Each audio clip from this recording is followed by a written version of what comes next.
First thing you really should do before building a doghouse is, take a few measurements of your dog. The girls did a really good job of this. Next, I cut up all the framing members, like you would if you were built in a shed. Get everything to the heights that you want it to, and then we'll assemble the walls and the base.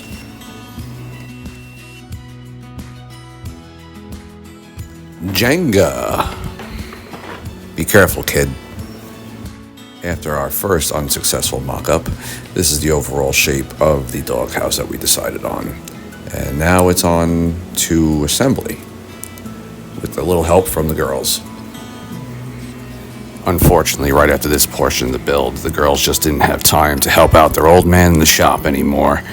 Too many things going on with band, jazz band, softball, school softball, town softball, SCMEA, NISMA, and all sorts of other little things going on in their lives that they couldn't spend as much time with me as I would like them to. But the times we have are 100% worth it, and it's always great having them with me. So the walls are up, and now it's time to try to get them nice and square while I attach the roof members.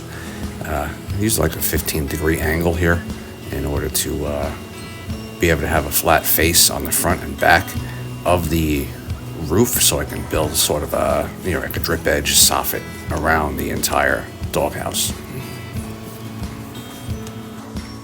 I was hanging out with a friend of mine the other day who happens to be a pig farmer. He turned to me after opening up a beer and handed me one and said, my pigs have a favorite type of wood. I go, really? What type is that? He says, mahogany.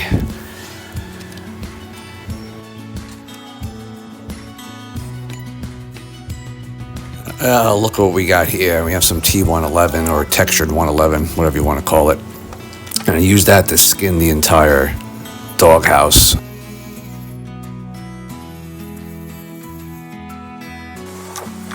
I have an update on my half-brother from my last video. He recently had another accident in the shop. He cut off his left hand while using a circular saw. The doctor said he'll be all right.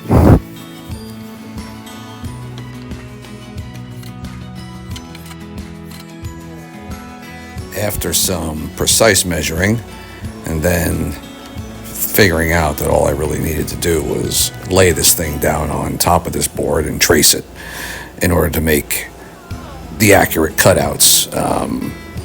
It finally came out okay. Little fun fact here. Did you know that a tree's wood is made up of 50% carbon, 42% oxygen, 6% hydrogen, and 1% nitrogen? Yeah, I'm not just a woodworker. I went to Penn State, and I have a degree in chemistry.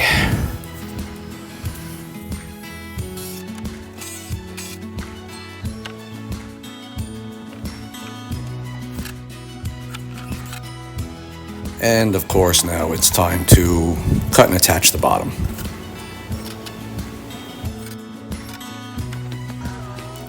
Here I put a couple of pressure-treated rails on the bottom of the doghouse to kind of keep it up off the ground and to stop the bottom from rotting.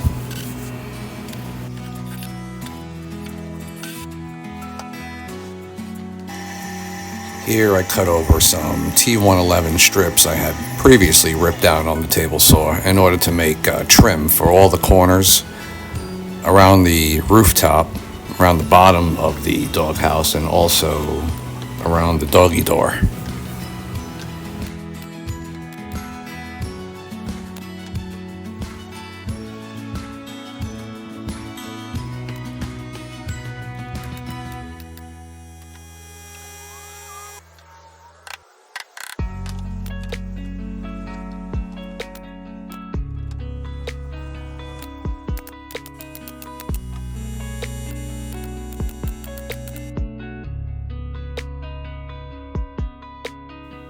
I put on a second layer of trim all the way around the top of the doghouse in order to produce that drip edge I alluded to earlier.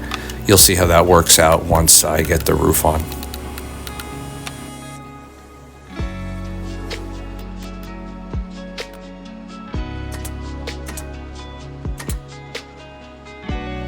This was the best part of the build. Just hold on and wait for it. You'll see what happens. Ooh, yeah, put a nail right through the finger. Somehow it shot through the molding, through the T111, and up over the top 2x4 and right into my finger. That was a pleasant feeling.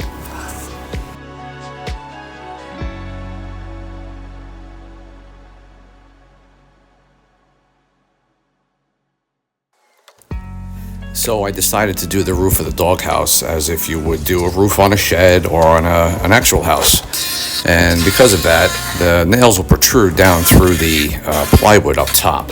So I don't want my dog to be able to, sit up and smack his head on any nails. So I put this barrier on underneath the roof rafters in order to protect his little noggin.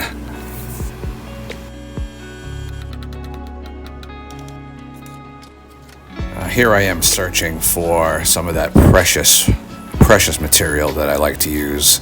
It's called scrapwood, and it's OSB. I know there's a little duck out there who loves this stuff. Here's a shout out to you.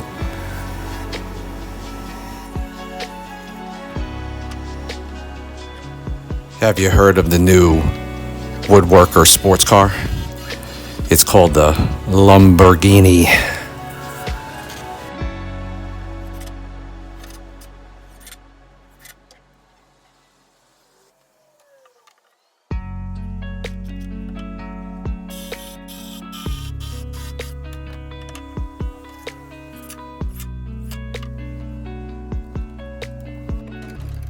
Here's that 15-degree angle I alluded to earlier, just to keep the drip edge flat on both the front and backs of the roof. So like I said, I'm doing this like an actual roof. So I'm going to throw on some tar paper here and staple it down.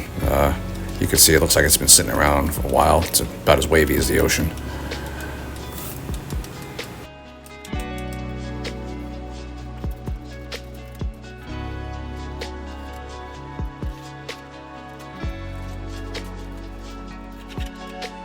I attach the drip edge to the lower portion and the two sides of the roof in order to prepare myself for the first row of starter shingles that will be going on the doghouse.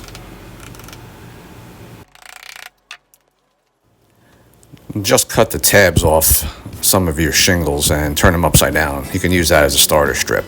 Then from there on out, just follow the manufacturer's instructions on the back of the shingle packets, and you'll realize it's actually really easy to work with asphalt shingles. Shingles? You know what I mean. Not the adult chickenpox.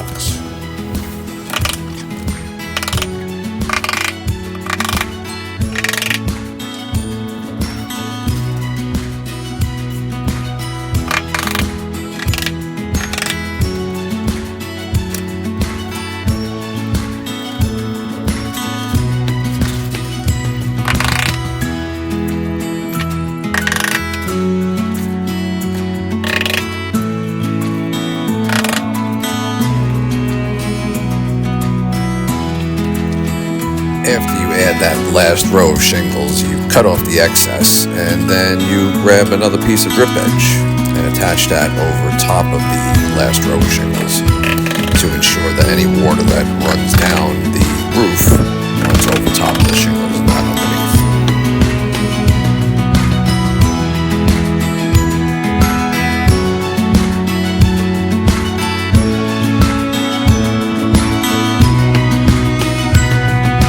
Well, the shop dog really seemed to appreciate it, and I had just enough material left over to build myself a doghouse too.